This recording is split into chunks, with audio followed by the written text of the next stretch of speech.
आ गया खेसारी लाल यादव का एक और धमाकेदार गाना, जो कि खेसारी म्यूजिक वर्ल्ड चैनल से आज शाम 5 बजे रिलीज़ किया जा रहा है। यानी कि 17 अक्टूबर को 5 बजे शाम को रिलीज़ किया जा रहा है इस गाने को, जिस गाने का नाम रखा गया है ईका करेलू।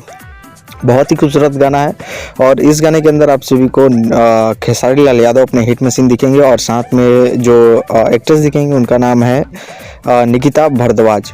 और इस गाने के जो सिंगर हैं वो अपने हिट मशीन खेसारी लाल यादव हैं और शिल्पी राज ने ड्यूट किया है इस गाने को। और जो लिरिक्स राइटर है वो विशाल भारती हैं, म्यूजिक आर्या शर्मा का है।